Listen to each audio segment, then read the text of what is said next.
Hello YouTube, Dave here again. Today I finally wanted to give my review of the D&D Essentials Kit. It's a little bit past the time I was hoping to have it out, but unfortunately life just kind of gets in the way with kids being back in school, with kids bringing home sicknesses from school, work, family matters, and just all kinds of other things have gotten in the way. However, it has given me a little bit more time to actually, look at this through the set and really sort of appreciate what's here. So I'm going to be talking a little bit about what's included, and I'm going to compare it to other starter sets as well, just for sort of a price comparison and things of that nature, just so you can kind of gauge which one might be worth the most money for you. I did do an unboxing video, if you want to see all the contents that are included in the box individually, then you can check out that video. There'll be an icon you can click on at the end of this one that you can go to. So the D&D Essentials Kit is basically a new starter set, which is something that I had been sort of thinking was going to be happening for a while. A couple of years ago, I think it was, I actually made a video asking if it was time for a starter set reincarnated. This was around the time that they put out the DM screen reincarnated and the dungeon tiles reincarnated, so it just seemed like it was going to fit. So it took a little while to get there, but we finally have a brand new updated starter set, and this is a very, very good set. Wizards of the Coast did an absolutely fantastic job, including, all of the major things that you would need to play this game out of the box and basically be ready for, Dungeons and Dragons role-playing. The kit includes a Dungeon Master screen, which actually has some of the nicest information that I've seen on all of the 5th edition D&D screens that I've picked up so far, to the point where I would really like to see this one re-released as sort of a hardier, like a thicker stock one, because I would buy that screen with all the information that's included over again. And again, if you want to see all that, you can click on the unboxing video at the end. It also includes a full set of dice. So most starter sets will have a 6 or 7 dice set included, which will be 1d4, 1d6, 1d8, and then it can either be 1 or 2 d10, one being the numbered 0 through 9, and then the other being numbered 00 through 90 for percentiles, and then you get a d12 and a d20. This set actually includes 11 dice, which has all the aforementioned ones, but it has a total of 4d6 instead of just 1, and 2d20, which is great for things such as advantage or disadvantage rolls, in which you roll 2 20-sided dice and take the better or worse of the 2 numbers depending on which one you're rolling. So the fact that this has a full set of 11 dice is, again, pretty fantastic. The set also comes with a double-sided map, which has the Sword Coast region of the Forgotten Realms where the adventure takes place, as well as a town map of the town of Fandalen, which is sort of the central hub for the characters to operate out of, their base of operations. There's also 9 pages of game aid cards. They include things like initiative trackers, magic items, important NPCs, and things of the like, as well as 6 blank character sheets for creating characters from scratch with, a rule book, and the adventure book. The thing that I was the most pleased with overall was the inclusion of blank characters versus pre-made characters. One of the things that I think is really important when you're first learning a role-playing game is filling in a character sheet, because by filling in the character sheet, it seems, to me at least, because I'm sort of a hands-on learner to begin with, but as you're filling in the information, you are more aware of where that information is when you go to look at it later. When everything's already just filled out and passed to you, and you're trying to find specific information, it's just not going to click quite as easily because you didn't actually go through, find it in the first place, and then fill it in yourself to sort of have it imprinted in your brain. There are 5 character classes that you can choose from in this version of the starter set. It has the cleric, the fighter, the rogue, and the wizard, which are your standard classes, the ones that you'd expect to see. But then it also includes the bard, which to me seems like a bit of an unusual choice. I don't know if it's necessarily the first one beyond those core four classes of cleric, fighter, rogue, and wizard that I would think to include with the game. That said, though, the Bard in 5th edition is probably the most improved class of any of the D&D classes, and most improved like over decades. The Bard had always sort of been a bit of a joke class. Not very many people ever took it seriously. They were never really all that great. But 5th edition did do an excellent job of making the Bard feel like a powerful class. So from that perspective, I sort of understand why they would have included it. It also includes the playable races of Dwarf, Elf, Halfling, and Human, which again are pretty standard. And that's basically it. So for the rulebook, it gives you the character creation information as well as class information to get your characters all the way from levels 1 through 6, which is a little bit higher than their previous starter set, which is something that I kind of like, that there's a bit more progression that way. And again, being able to choose your character and create your character is absolutely fantastic. You can also use this set with the free D&D basic rule set, and I believe they are updating the player's book for that if they haven't already. I honestly haven't checked that out, but these sets can be played with just the basic rules going forward. So, you know, if you buy this set, you technically don't have to spend any more money to get some decently length D&D campaigns, which I think is really great. There is an advert in the box, which I still have in the box, which contains discount codes for digital versions of the player's handbook, as well as a digital version of the Essentials Kit Adventure, and the updated or additional quests that are going to come from that. The main thing I want to talk about right now is the adventure book itself, Dragon of Icespire Peak. It's very interestingly done adventure in that it is a whole series of side quests, almost, sort of thing. So I don't want to necessarily say side quests, but sort of like short adventures in of themselves. And there's a ton of them sprinkled throughout this book. Again, it's designed to get your characters from first all the way up to reaching 6th level before you move on to either the free basic rules or the player's handbook beyond. And most of these things seem like they can be completed within 1 to 2 hours, maybe 3 hours at most, which is actually, you know, pretty well designed from the perspective of just being able to pick up and play. You can generally get through, if you're playing a 4-hour session, you should be able to get through a couple of these adventures. And a lot of them are connected to each other, but it doesn't feel like this one massively oppressive storyline either. Like it just seems like there's the way that you get the quests is there's basically this job board that's posted in Fandalen, and you just go through and you accept jobs, and as you complete certain quests, more become available afterwards.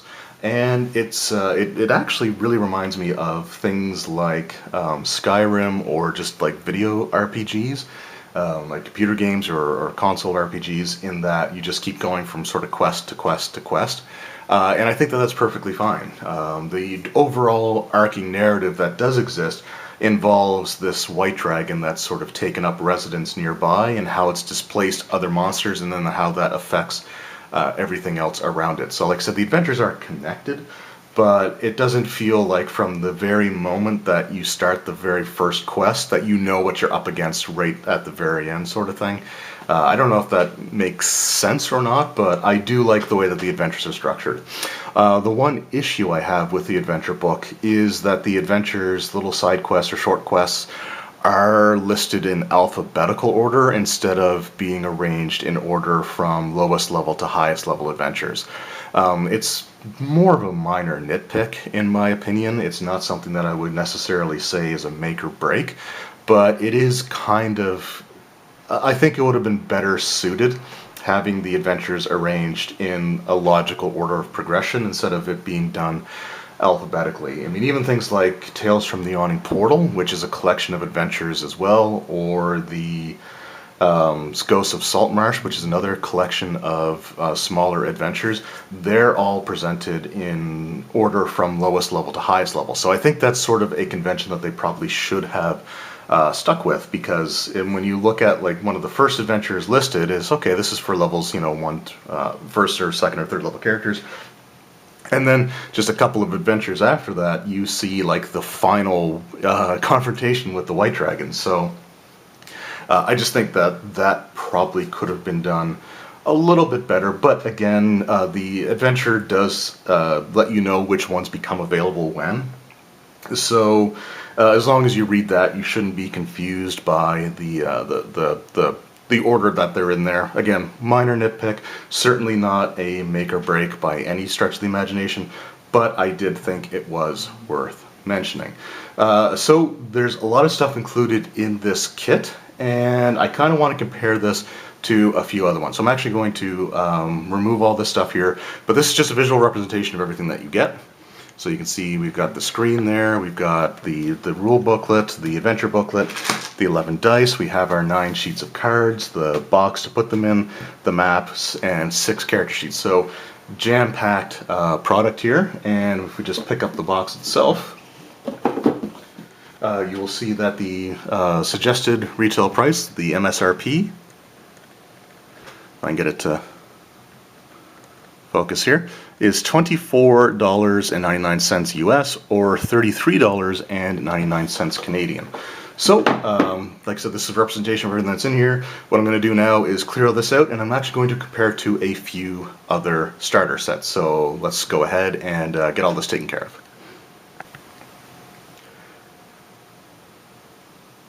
Alright, so here we have the other 2 5th edition starter set products that are currently available from Wizards of the Coast. We have the original D&D 5th edition starter set, as well as the D&D Stranger Things version of the starter set.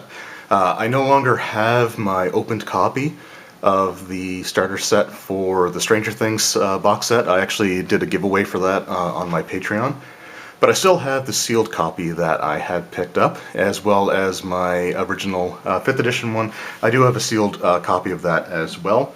And basically, if you look down here, you can see what's included with the original starter set, which is a set of dice. We've got a total of 1, 2, 3, 4, 5. We have 6 dice in there, so only 1d10.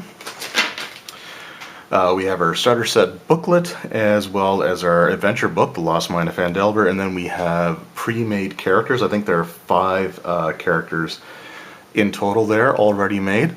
And the starter set for the Stranger Things box is, again, actually very similar. It's got the pre-made characters, it has the rule book as well as the adventure book.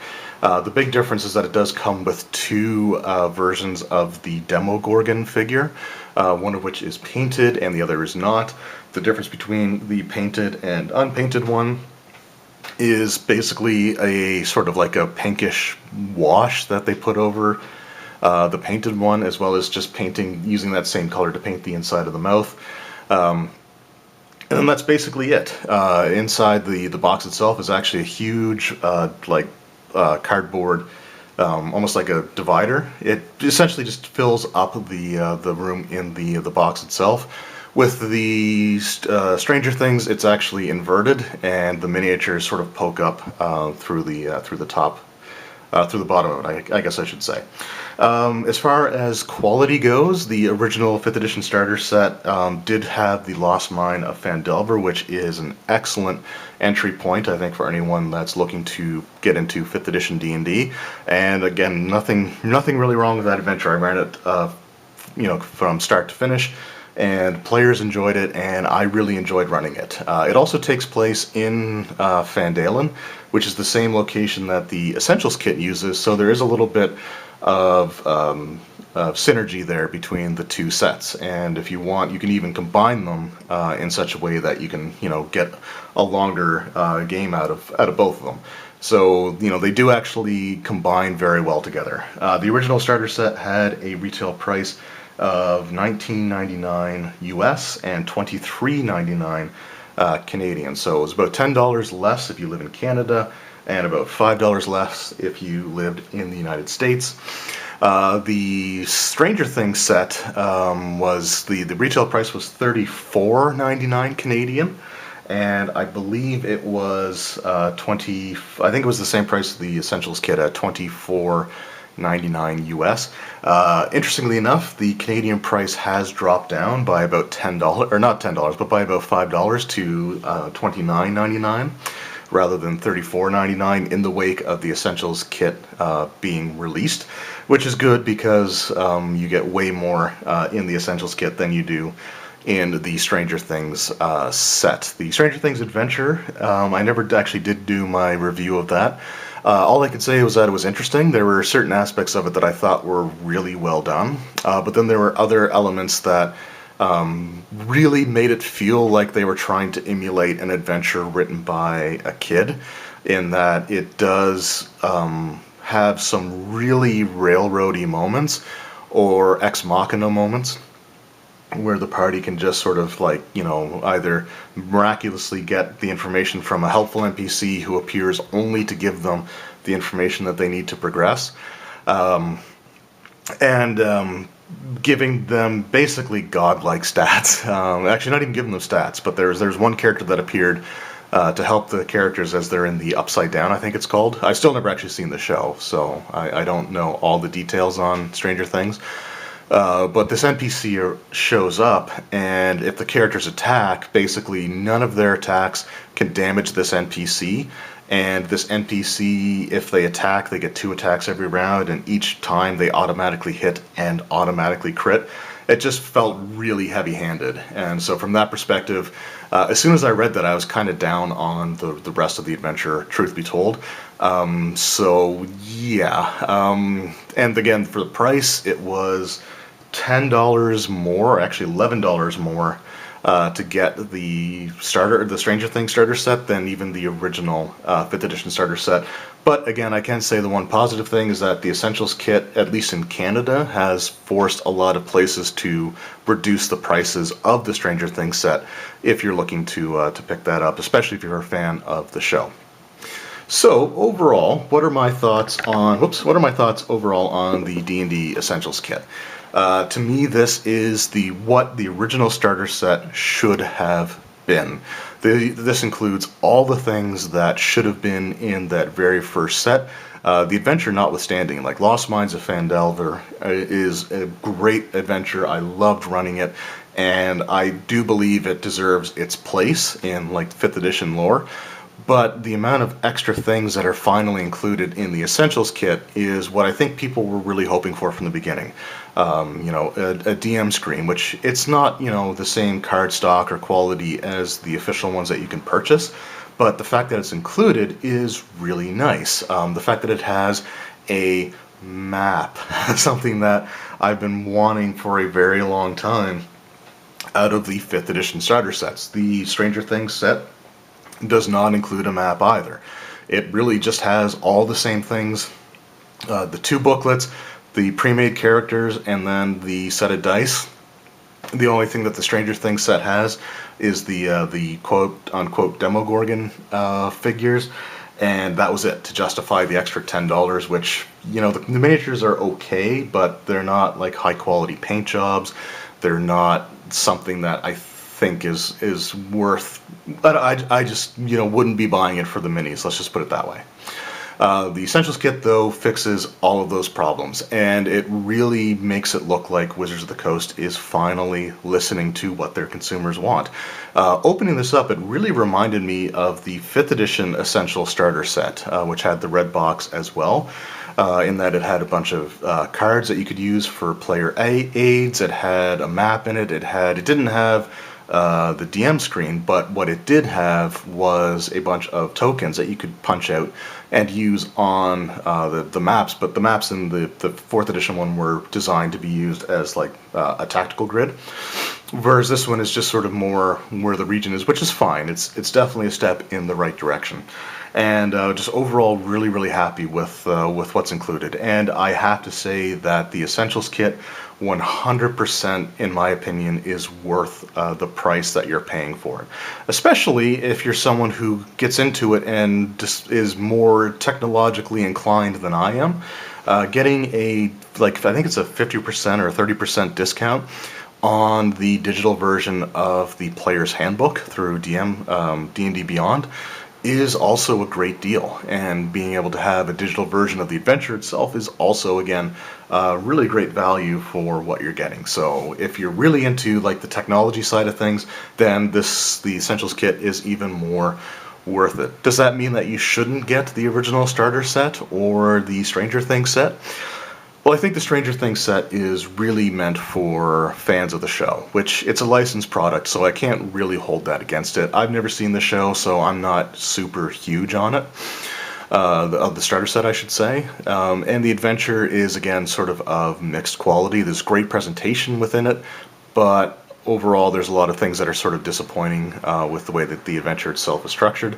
The original starter set, it's really tough because, again, I think The Lost Mines of Phandelver is an excellent adventure. One of my subscribers actually left a comment on the video hoping that Lost Mines gets sort of its own separate release, as maybe even something that gets expanded upon and given a hardcover treatment similar to how they're going to be redoing the Hoard of the Dragon Queen and Rise of Tiamat adventures into one book. And I thought that might be kind of interesting. So if they do end up releasing Lost Mines of Phandelver as its own standalone product, then that's going to be pretty much the death knell for the original starter set. I also think that a lot of stores are probably going to be selling the original starter set on sale, like at a discount, to try to clear out the stock. And I kind of feel like the original starter set is probably its days being in publication or being available, I think, are drastically numbered. The Essentials Kit is absolutely meant to replace the original starter set, but at the same time, I do like that you can sort of intertwine the two together with them taking place in the same region, and one not relying on events of the other in order to be played. So really, really cool stuff there.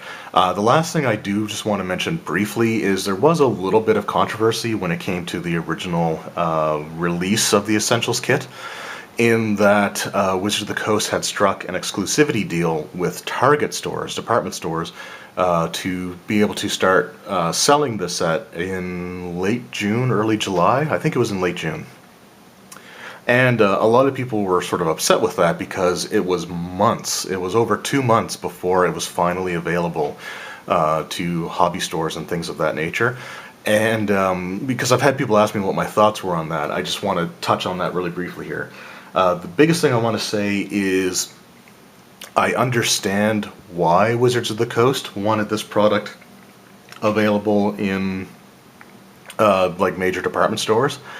So it being available at Target wasn't a huge issue, although in Atlantic Canada there are no Target department stores, so I had no way of getting my hands on this until it finally actually came out, like to all types of retailers.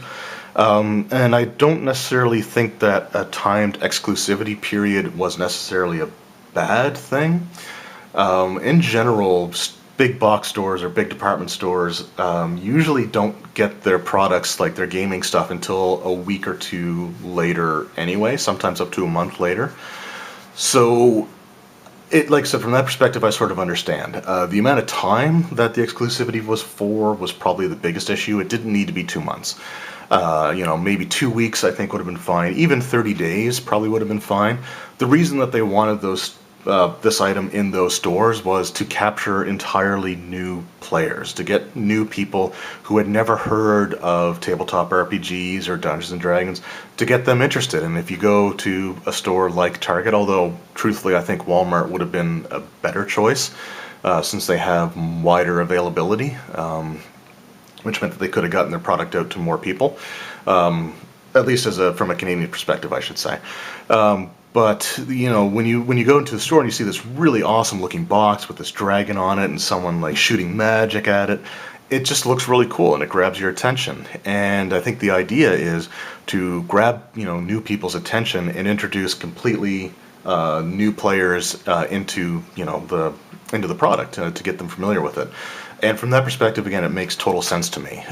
It's not necessarily guaranteed that new people are going to want to go into comic shops or game shops to find the products there. So, like, to me, again, it just sort of makes sense for them to have done it in general, but again, I think that the length of time was the major issue. If it had been 2 weeks or even 30 days, then I think it would have been just fine. But by having it over 2 months, it kind of got to the point where, for people that had local gaming stores that also had targets in their area, there was definitely a temptation to go to the Target store and pick up this set because there's a lot of good stuff in this set. It's worth the money, and waiting, waiting multiple months to support your local game store is something that some people probably just weren't going to do, and that they were going to want to, be able to get it as soon as possible. Then you had people, doing reviews of it that wanted to get it as soon as possible and weren't able to necessarily support their local game store. So I think in the future, if they do something again along these lines, I would say 2 to 4 weeks should be the maximum amount of time that they let it be exclusive at a department store. But I don't think I think it's going to be a while before they necessarily do something like that again anyway, so it may never happen even. But overall, like I said, I understand why they did it. I just think that the amount of time that they did it for and the choice of who they did it with was sort of the weird sort of issue there. But now that it's out, now that you can get it at your local game store and have been able to get it at your local game store for a little while now, if you haven't picked this up yet, I do highly recommend it. It is absolute value for the amount of money that you're paying for it, and is really one of the first 5th edition products that I've purchased since 5th edition came out where I really felt like I was getting more than my money's worth out of the set. And to me, that's sort of the highest praise that I can possibly give it, is you really feel like you're getting absolutely, every little bit of your dollar's worth and maybe even a little bit more. So overall, really great set. So that was my look at the D&D Essentials Kit. If you want to see the unboxing, like I said, there'll be something you can click on at the end of the video here. I will also try to remember to put a link to the Stranger Things starter set if you want to see the unboxing of that as well. And if you picked up the Essentials Kit, let me know what your thoughts are on it. Let me know if you've actually been playing it. And let me know where you picked yours up. Did you get it from Target, or did you wait out the exclusivity period? Or were you like me and you had no other option but to wait out the exclusivity period because the store that they chose just doesn't exist in my part of the world? So let me know. I'd really like to hear your thoughts and personal experiences with this kit. Anyway, thank you guys very much for watching. Hope you enjoyed, and I will see you next time. Take care.